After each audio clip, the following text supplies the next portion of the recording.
ETV live ఆధ్యాత్మిక channel ప్రేక్షకులందరికీ కూడా స్వాగతం. ఈరోజు మనం చర్చించుకునేటువంటి అంశము అకల్యాణంలోడ కళ్యాణం, అంటే చెడులో కూడా మంచిని మనం ఎలా తీసుకోవాలి, మంచి ప్రభావంతో మన మైండ్ సెట్ ఎలా ఉంటుంది, పరిస్థితి వచ్చిన సమయంలో దాన్ని మనం నెగిటివ్గా చూడటంతో మన నిజ జీవితంలో దాని యొక్క ప్రభావం ఏ విధంగా ఉంటుంది అనే అంశం గురించి చర్చించుకుందాము. పరిస్థితి అంటేనే అర్థం పరస్థితి, అది ఇతరుల స్థితి. స్వస్థితి అంటే నా యొక్క సొంత స్థితి. స్థితి యొక్క అర్థం మన కాన్షియస్ మైండ్. మన కాన్షియస్ మైండ్లో ఏదైనా మనం లోతుగా తీసుకున్నామనుకోండి, అది దృశ్యం కానివ్వండి, వ్యక్తులని కానివ్వండి, అది లోపలికి పోవడం ఈజీయో బయటకు తీయడం కొన్ని సందర్భాల్లో కష్టం అవుతూ ఉంటుంది. పరస్థితి అంటే అది పరుల స్థితి, వేరే వారిది. పరిస్థితి అంటే కొన్నిసార్లు పరిస్థితి ఎలా వచ్చాయంటే మనం అంటూ ఉంటాం చూడండి, నేను బాగానే ఉన్నాను, కానీ వారు చేసినటువంటి తప్పులకి, వారు పెట్టుకున్న గొడవల వలన నాకు కూడా కోపం వచ్చి వారు అరిసినందుకు నేను కూడా అరిశాను, వారిని చూసి నేను కూడా పాడైపోయాను అని అంటాం. నా స్వస్థితి ఏంటి? సంతోషము, పీస్ఫుల్గా ఉండడం. ఆవేశంలోకి, క్రోధంలోకి రావడం పరిస్థితి, అంటే ఇతరుల ద్వారా వచ్చినటువంటిది. పరిస్థితులను బట్టి, ఎవరో చేసినటువంటి మిస్టేక్ని బట్టి మనం ఏం చేస్తున్నాము? క్రోధం, ఆవేశాన్ని మనం తెచ్చుకుంటున్నాము.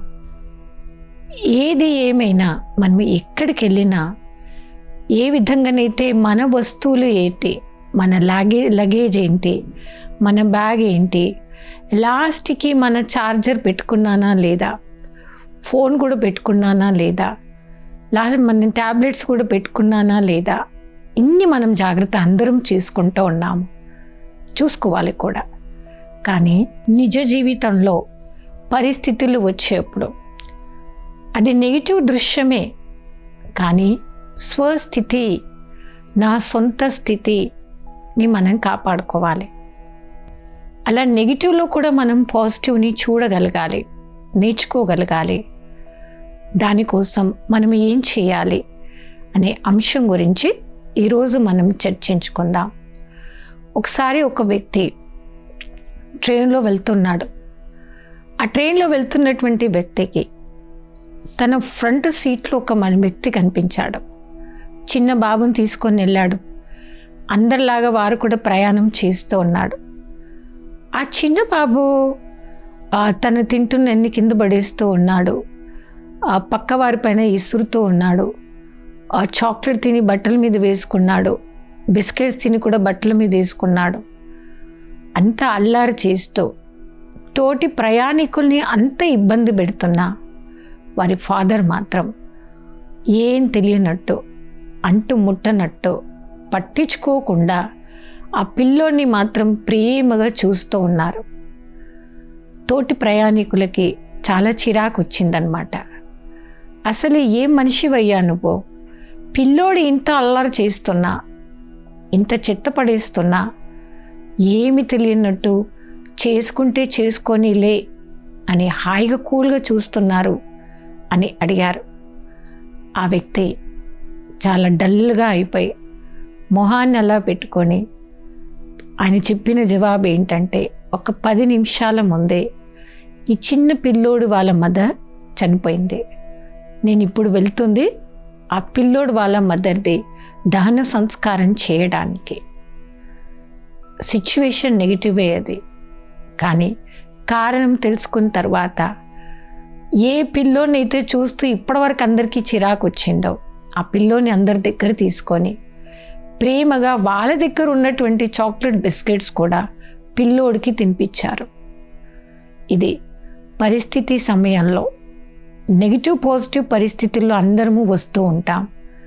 కానీ మనకు సమయాన్ని తెలుసుకొని, కారణం ఏంటో తెలుసుకొని, సందర్భాన్ని తెలుసుకొని దాని యొక్క ఎఫెక్ట్ మన మైండ్ పైన రానివ్వద్దండి. విషయం ఏంటో తెలియకుండా, సత్యం ఏంటో తెలుసుకోకుండా మన ఆవేశంలో రాకూడదు. అలా వచ్చినప్పుడు మనం చాలాసార్లు చాలా సందర్భాల్లో మంచి రిలేషన్ని కూడా తెంచుకుంటూ ఉంటాం. ఒక్కసారి మంచి సంబంధం తెగిపోతే కలుపుకోవడానికి చాలా టైం పడుతుంది. కొన్ని సంబంధాలు ఏం చేసినా, ఎంత చేసినా అది కలవవు. అలా బలంగా మనం విడిపోతూ ఉంటాం. అలా విడిపోవడానికి, దగ్గర కావడానికి కారణం ఏమైందండి? Communication gap, misunderstanding. మీ ఇద్దరిని విడగొట్టింది ఎవరండి? మీ యొక్క మిస్అండర్స్టాండింగ్సే. అలా మన మనసులో పాజిటివ్ సంకల్పాలు వస్తాయి, నెగిటివ్ సంకల్పాలు వస్తాయి, నెససరీ సంకల్పాలు వస్తాయి, వేస్ట్ సంకల్పాలు వస్తాయి. సో ఇది నెగిటివ్ థాట్స్ కూడా ఏంటండి?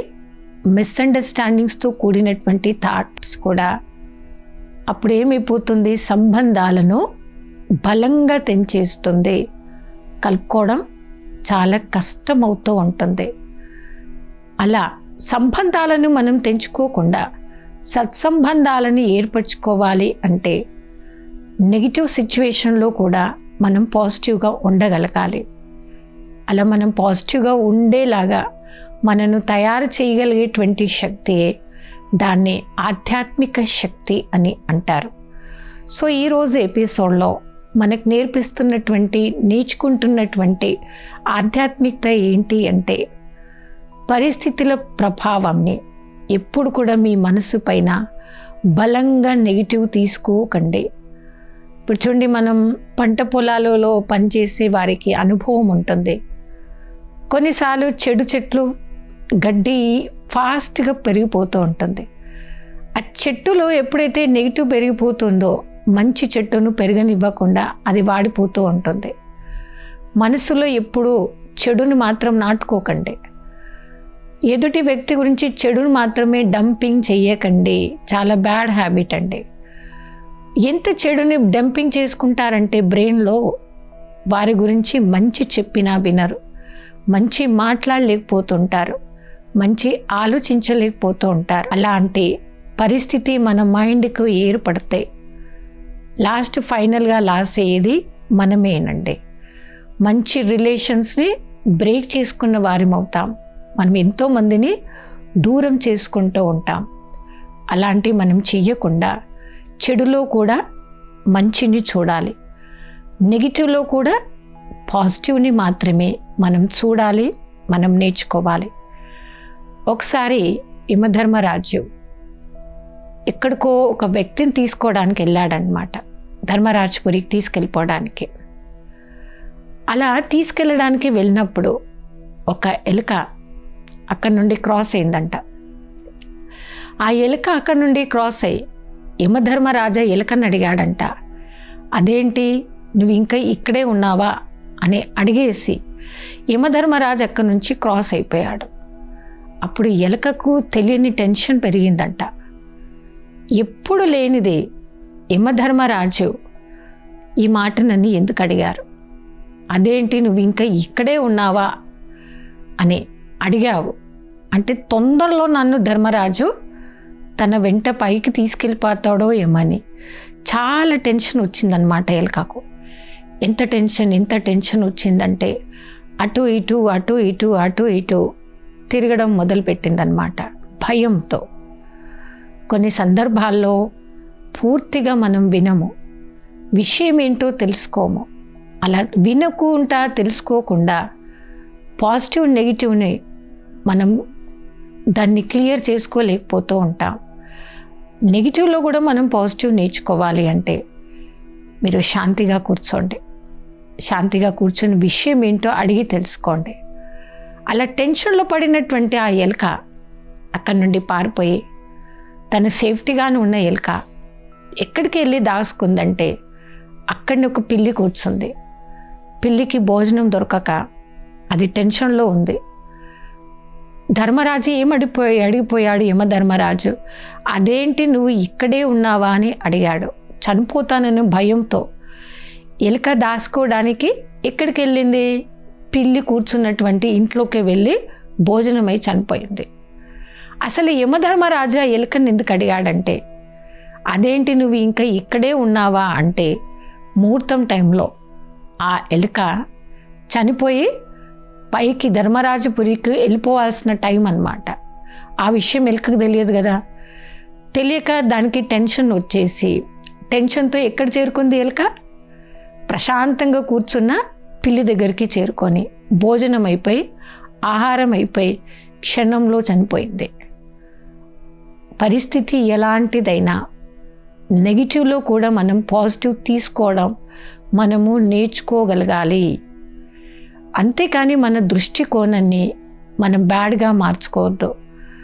కొందరి ఆలోచనే అలా అయిపోయింది, ఈ భూమి మీద ఎవ్వరూ మంచివారు కాదు, అందరూ చెడ్డవారే, ఈ రోజుల్లో మంచికి న్యాయం లేదండి, చెడుకే న్యాయం ఉంది అనేటువంటి కొటేషన్ రాంగ్ అండ్ బలంగా నాటుకుంటారు. అలాంటి కలుపు మొక్కలను పొరపాటున మీరు నాటుకుంటే వాటన్నిటినీ ఈ రోజు నుండి లాగేసేయండి. మంచి మొక్కల్ని మాత్రమే, అంటే మంచి థాట్స్ని మాత్రమే మనసులో నాటుకోండి. మీరు ఎంత మంచి మొక్కల్ని మీ మనసులో నాటుకుంటారో, అంటే తులసి చెట్టు సమానంగా మంచి మొక్కల్ని మనసులో నాటుకోండి.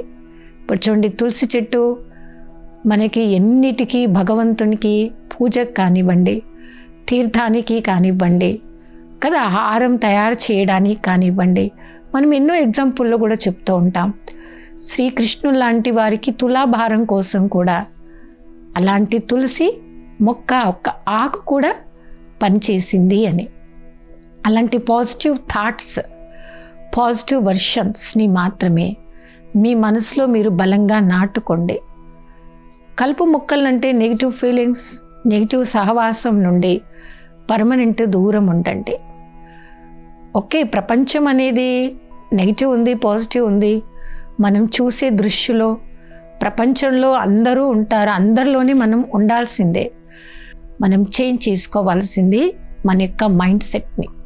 అది సెట్ చేసుకున్నప్పుడు మన ప్రపంచంలో ఉండేటువంటి ప్రతి ఒక్కరు కూడా మంచివారుగానే కనిపిస్తారు. సో నెగిటివ్ కూడా పాజిటివ్ని తీసుకోవాలి. అకల్యాణంలో కూడా కళ్యాణాన్ని మనం చూడగలగాలి. ఒక చిన్న ఎగ్జాంపులే చూడండి, ఎలక ఎగ్జాంపుల్. టెన్షన్లోకి రాకండి, ఆవేశంలోకి రాకండి. మాట్లాడడం గొప్పనా, వినగలిగే శక్తి గొప్పనా అంటే వినగలిగే శక్తి చాలా గొప్పనైంది. కాబట్టి మీకు టెన్షన్లో వచ్చే అలవాటు ఉంటే తక్కువ మాట్లాడండి, ఎక్కువగా వినండి. తక్కువ మాట్లాడండి, ఎక్కువగా వినండి. ఒక గుడ్ టీచర్ ఏం చేస్తుందండి? గుడ్ టీచర్ అని ఎవరిని అంటారంటే, తను చెబుతుంది, నేర్పిస్తుంది. అంటే గుడ్ టీచర్ ఏం చేస్తుంది? ముందు జవాబులు చెప్పి తర్వాత పరీక్ష పెడుతుంది. కాబట్టి నాకు పరీక్షలు వచ్చాయని టెన్షన్లోకి రాకండి. టీచర్ మీకు ఒక్క రోజులో పరీక్ష పెట్టలేదండి, ఆల్రెడీ టీచర్ మీ జవాబులన్నీ చెప్పింది. టైంకి గుర్తొస్తే పాస్ అవుతారు. ఏ బదులు బి రాశారు, బి బదులు సి రాశారు అనుకోండి, ఫెయిల్ అవుతుంటారు. ఆవేశంలోకి, టెన్షన్లోకి వచ్చే వ్యక్తి, ప్రతిదీ నెగిటివ్గా తీసుకునేటువంటి వ్యక్తి, వారు అతిగా ఆలోచనల వలన, అతిగా మిస్అండర్స్టాండింగ్ వలన ఫెయిల్ అయ్యేది వారి లైఫ్లో వారే. కాబట్టి నెగిటివ్ పాజిటివ్ సమయంలో, అకల్యాణం మరియు కళ్యాణం యొక్క సమయంలో ఒకటే మీ మనసుకి ఒక జవాబు చెప్పండి. ఆవేశంలోకి రాకండి. కీడే జరిగింది మీకు కీడు జరగడానికి కారణమైనటువంటి వారికి బయటకు చెప్పకుండా మనసు లోపల వారికి థ్యాంక్స్ చెప్పడం నేర్చుకోండి. అప్పుడు మీకు వారిపైన కోపం రాదు. లోపల చిన్న స్మైల్ ఇచ్చి లోపల మీ థ్యాంక్స్ చెప్పి ఆ మనిషికి ఏం చెప్పాలంటే, మీరు చేసినటువంటి తప్పు వలన, మీరు చేసినటువంటి కీడు వలన దీని వెనకాల కూడా నాకు మంచి జరిగింది. ఓకే, ప్రతి దృశ్యంలో నాకు మంచి జరిగింది, నాకు మేలే జరిగింది. కోపంలో రాకండి, ఆరోగ్యాన్ని పాడు చేసుకోకండి. మీకు లెక్కనెన్నిసార్లు మీ సబ్కాన్షియస్ మైండ్కి, మీ మనసుకి ఈ యొక్క లెసన్ నేర్పియండి. చెప్పండి, నాకు జరిగిందంతా మంచి జరిగింది, జరుగుతుందంతా మంచి జరుగుతుంది, జరగబోయేది నాకు ఇంకా ఇంకా ఇంకా చాలా మంచి జరగబోతుంది అని పాఠాన్ని మనం రాద్దాం, మనసుకి చెప్తాము. అప్పుడు మనకు కీడులో కూడా మేలే కనిపిస్తుంది, అకల్యాణంలో కూడా కళ్యాణం మాత్రమే కనిపిస్తూ ఉంటుంది. అప్పుడు మన నిజ జీవితంలో మనం విజయం పొందినటువంటి వారిగా అవ్వవచ్చు. మనం ఎటువంటి స్టోరీస్ వినడానికి ఇష్టపడుతుంటాం? సక్సెస్ అయినటువంటి స్టోరీస్. పాజిటివ్ తీసుకునేటువంటి వ్యక్తి ఎప్పుడు సక్సెస్ఫుల్ స్టోరీస్ని వినడానికి ఇష్టపడుతూ ఉంటారు. ప్రతి ఒక్కరిలో చెడును చూసేటువంటి వారికి ఏ స్టోరీలు నచ్చుతాయి? సాడ్ స్టోరీస్, ఏడ్చే స్టోరీస్, ఓకే, చనిపోయిన తర్వాత వైరాగ్యం వచ్చినటువంటి స్టోరీస్. మీరు స్టోరీస్ వినండి, చదువుకోండి, ఎంజాయ్ చేయండి. కానీ దాని యొక్క ప్రభావం మైండ్ పైన నెగిటివ్ వస్తుంది అంటే అవాయిడ్ చేయండి. లైఫ్ని మీరు తలుచుకుంటే ఎంతో బ్యూటిఫుల్గా మార్చుకోవచ్చు. అది సాధ్యమవుతుందండి. మరి జీవితం వజ్రతుల్యంగా మార్చుకున్నానా, గవ్వతుల్యంగా మార్చుకున్నానా, అది మన యొక్క ఆలోచన విధానం పైన ఉంటుంది. ఎప్పుడు కూడా తొందరపడి నెగిటివ్లో కూడా నెగిటివ్ని స్వీకరించుకోకండి. దాని వెనకాల జరిగిన పాజిటివ్ ఏంటో అది వెతకడానికి ఆలోచించండి. ఇంకొందరు ఏమంటుంటారంటే, ఈ రోజుల్లో ఎవరితో కూడా నాకు ఫ్రెండ్షిప్ చేయాలంటే నేను నచ్చట్లేదు, అందరితో దూరం దూరం దూరం దూరం ఉండడమే నాకు హాయిగా ఉందని అంటూ ఉంటారు. అది రాంగ్ లైఫ్ స్టైల్ అండి. అందరితో స్నేహంగా ఉండండి, అందరితో ప్రేమగా ఉండండి. కానీ ఎవరి సహవాసం వలన మీరు చెడు నేర్చుకుంటున్నారు, ఎవరి సహవాసం వలన మీ మైండ్ సెట్ స్పాయిల్ అవుతుందో వారితో ప్రేమగా హ్యాపీగా 2 అడుగులు దూరంగా ఉండండి. అందుకే అంటారు, మంచి సహవాసం, చెడు సహవాసం. సహవాసం యొక్క ప్రభావం మనపైన 100% పడుతుంది. It's true. కాబట్టి ఈరోజు మనం నేర్చుకుంటున్న ఆధ్యాత్మికత ఏంటి అంటే, చెడు వాతావరణంలో కూడా మంచిని, నెగిటివ్లో కూడా పాజిటివ్ని మనం ఎలా తీసుకుంటే మన మైండ్ సెట్ కూల్గా ఉంటుంది. మనమే అనేస్తూ ఉంటాం చూడండి, ఆ మాట నేను విన్నప్పటి నుండి నా మనసు లేదు, ఆ మాటనని ఎందుకన్నాడో ఏమో కానీ నాకు అదే తలలో తిరుగుతుంది, అదే నేను ఆలోచిస్తున్నా, నేను అతిగా ఆలోచిస్తున్నాను అంటే గొప్ప వివేకవంతుని లక్ష్యం కాదండి.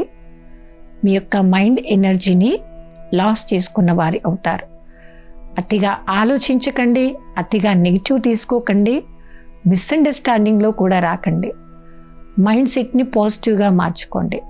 సో మెడిటేషన్ చేయడం అంటే అర్థం ఇదే. మనసు యొక్క సంబంధాన్ని భగవంతుడి యందు సహజమైన రీతిలో లగ్నం చేయండి. మీ యొక్క మైండ్ సెట్ ప్రశాంతంగా ఉంటే, రాజయోగ సాధన చేస్తేనే అది నిజ జీవితంలో సాధ్యమవుతుంది. ఎలాంటి పరిస్థితిలోనైనా కానీ అకల్యాణంలో కూడా మనం కళ్యాణం తీసుకుంటేనే పాజిటివ్గా అవుతాం, హాయిగా ఉంటాం. ఏదైతే మనం కోరుకుంటున్నామో, ఏదైతే మనం కావాలనుకుంటున్నామో అది నిజ జీవితంలో ఆ యొక్క పిక్చర్ని మీరు విజువలైజ్ చేసుకోండి. నా లక్ష్యం ఏంటి, నేను ఉంటున్న ఫీల్డ్ ఏంటి, నా యొక్క గమ్యం ఏంటి, నేను చేస్తుంది ఆలోచిస్తుంది నా మైండ్ సెట్ కరెక్ట్గా ఉంది. ప్రతిదాన్ని నేను నెగిటివ్గా తీసుకుంటే నేను ఎక్కడ కూడా హాయిగా ఉండలేను. ఓకే, ఇప్పుడు చూడండి, మీరు జాబ్ చేయాలి మస్ట్, మీరు గృహస్థి ఇంట్లోనే ఉండాలి అది మస్ట్, మీరు వదలాల్సిన అవసరం మీకు లేదు. మీరు ఒక స్టూడెంట్ చదువుకోవాలి, అది యొక్క మీ యొక్క ఎయిమ్, అది మస్ట్. అన్నీ మీరు చేస్తూ కూడా మీ యొక్క మైండ్ పైన చెడు యొక్క ప్రభావం పడనివ్వకండి. మంచి వారి సహవాసంలో మీరు ఉండండి. మంచి నేర్చుకుంటే నెగిటివ్లో కూడా పాజిటివ్ని తీసుకొని, చెడులో కూడా మీరు మంచిని తీసుకొని, అకల్యాణంలో కూడా కళ్యాణం మాత్రమే మీకు జరుగుతుంది, మీరు చూడగలుగుతారు. ఇది మనమంతా కలిసి నేర్చుకుంటున్నటువంటి ఒక గొప్ప పాఠము, గొప్ప లక్ష్యం. కాబట్టి మనం జీవితంలో చాలా పాజిటివ్ అవ్వాలనుకుంటున్నాం, పాజిటివ్గా ఉండాలనుకుంటున్నాము. అంటే ప్రతి ఒక్కరు కూడా మంచి సహవాసంలో ఉందాం, సత్సాంగత్యంలో ఖచ్చితంగా సమయాన్ని కేటాయిద్దాము, సాత్వికమైన భోజనం వీలైనంత వరకు మనం తీసుకునే ప్రయత్నం చేద్దాం. ఏ వ్యక్తి అయితే పాజిటివ్గా ఉంటాడో, మంచి సహవాసంలో ఉంటారో వారిని చూడగానే అంటుంటాం, వారి గురించి ఉన్న నెగిటివ్గా చెప్పారనుకోండి, మీరు చాలా మిస్అండర్స్టాండింగ్ చేసుకుంటున్నారండి, ఆ వ్యక్తి అలాంటి వ్యక్తి కాదు, వారు చాలా స్పిరిచువల్ పర్సన్, చాలా మంచి భక్తుడు, వారు పొరపాటును కూడా తప్పులు చెయ్యరు అని అంటుంటాం. అంటే మంచి భక్తుడు అనగానే మన మనసు నుండి ఎందుకు రెస్పెక్ట్ వచ్చింది? ఒక మంచి భక్తుడుగా అనేవారు ఎప్పుడు కూడా చెడు సహవాసంలో పడు చెడు కర్మలు చెయ్యడు. కాబట్టి ఆటోమేటిక్గా వారి పట్ల మనకి లోపటి నుండి ఒక మంచి రెస్పెక్ట్ అనేది పెరిగింది. కాబట్టి చెడు సహవాసం నుండి దూరం ఉన్న వ్యక్తి ఎప్పుడు కూడా హ్యాపీగానే ఉంటాడు, మంచి సహవాసంలో ఉంటాడు. కాబట్టి సాత్వికంగా ఆలోచిస్తూ మంచి సహవాసంలో ఉంటూ దేని ఎఫెక్ట్లో రాకుండా ప్రతి దానిలో వారు హ్యాపీగా ఉంటూ పాజిటివ్గా వారు ఉంటారు. కాబట్టి వారు గౌరవింపబడతారు. అల్టిమేట్గా వాళ్ళకి మనం ఇచ్చేటువంటి నామకరణం కూడా ఏంటండి? ఒక మంచి భక్తుడు, ఒక మంచి జ్ఞాని ఆత్మ అని మనం ఎదుటి వ్యక్తి నుండి అలాంటి మంచి ప్రశంసలను వినగలుగుతాం. కొందరు అంటుంటారు చూడండి, నేను ఎక్కడికి వెళ్ళినా కానీ నాకు రెస్పెక్ట్ లేదు, నేనంటే ఎవ్వరికీ ప్రేమ లేదు. కొన్ని మనం అడుక్కోవటంతో, మనం పాకులాడటంతో దొరకవండి. ఇవి రెండు, గౌరవము తర్వాత ప్రేమ. ఇవి రెండు మనకు ఈజీగా రావాలి అంటే మనం నేర్చుకోవాల్సిన పాఠం ఈరోజు ఆధ్యాత్మికతలో నెగిటివ్లో కూడా పాజిటివ్ తీసుకోండి, అకల్యాణంలో కూడా కళ్యాణంని చూడండి. అప్పుడు మీకు కావలసినటువంటి గౌరవం, మీకు కావలసినటువంటి ప్రేమ ప్రతి ఒక్కరి నుండి సహజమైన రీతిలో పొందగలుగుతారు. సో అకల్యాణంలో కూడా కళ్యాణం, నెగిటివ్లో కూడా పాజిటివ్గా మనం మారాలి. ఎలాంటి సందర్భంలో, ఎలాంటి పరిస్థితిలో కూడా ఆవేశంలో రాకూడదు, గుడ్ రిలేషన్స్ని మనం తెంచుకోవద్దు అని ఈరోజు ఎపిసోడ్లో చాలా విషయాన్ని చర్చించుకున్నాం. రాబోయే ఎపిసోడ్లో మరికొన్ని కొత్త అంశాలతో కలుద్దాం. అప్పటి వరకే ఓం శాంతి.